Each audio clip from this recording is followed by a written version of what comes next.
ఆది నుంచి కూడా మనం దర్శి నియోజకవర్గంలో బూచేపల్లి శివప్రసాద్ రెడ్డికే ఎక్కువ విజయ అవకాశాలు ఉన్నాయని కూడా మనం తెలియజేస్తూ ఉన్నాం.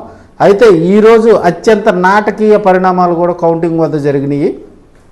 16వ రౌండ్ జరిగేటప్పుడు 16వ రౌండ్లో గొట్టిపాటి లక్ష్మి 400కు పైచీలకు 450 పైచీలకు ఓట్ల మెజార్టీలో ఉంది.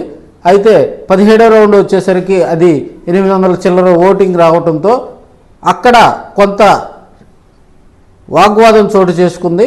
అయితే 19-20 రౌండ్లు అంటే లాస్ట్ 2 రౌండ్లకు వచ్చేసరికి కూడా తెలుగుదేశం పార్టీ నాయకులు కొంత ఇబ్బందికర పరిస్థితుల్లో అక్కడ కౌంటింగు అడ్డు తగలటంతో, అంటే 19-20 రౌండ్లు కనుక మనం గమనించినట్లయితే అక్కడ 100% పోల్ అయినట్టు కూడా అక్కడ ఈవీఎంలో పరిస్థితులు గమనించారు.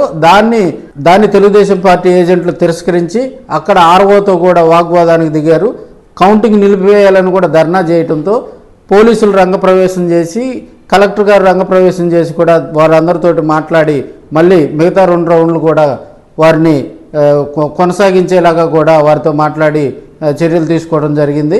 అయితే ఓవరాల్గా కూడా బూచేపల్లి శివప్రసాద్ రెడ్డికి 1,927 ఓట్లకు పోలయ్యాయి. అదేవిధంగా గొట్టిపాటి లక్ష్మికి 98,330 ఓట్లు పోలయ్యాయి. ఓవరాల్గా దర్శి నియోజకవర్గంలో బూచేపల్లి శివప్రసాద్ రెడ్డి 2,597 ఓట్ల మెజార్టీతో విజయాన్ని కైవసం చేసుకున్నాడు. అయితే తెలుగుదేశం పార్టీకి ఈ విజయం కొంత ఇబ్బందికర పరిస్థితులు నెలకొన్నా కూడా వైసీపీకి మాత్రం ఇది ఊరట విజయం అనే కూడా మనం చెప్పవచ్చు. 2 నియోజకవర్గాలు దర్శి, ఎర్రగొండపాలెం, ఈ 2 నియోజకవర్గాలు వైసీపీ కైవసం చేసుకోవడం జరిగింది.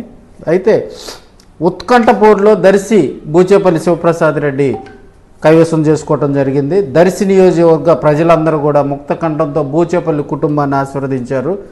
గత 20 సంవత్సరాలుగా కూడా ఆ కుటుంబం దర్శి నియోజకవర్గ ప్రజల సేవలో ఉంది. అయితే గొట్టిపాటి లక్ష్మి వచ్చినప్పటికీ కూడా ఆమెను ఆశీర్వదించలేదు. దర్శి నియోజకవర్గ ప్రజలందరూ కూడా బూచేపల్లి శివప్రసాద్ రెడ్డికి 2,597 ఓట్ల మెజార్టీతో విజయాన్ని కైవసం చేసేలా కూడా దర్శి నియోజకవర్గ ప్రజలందరూ కూడా పట్టం కట్టారని మనం తెలియజేసుకోవచ్చు.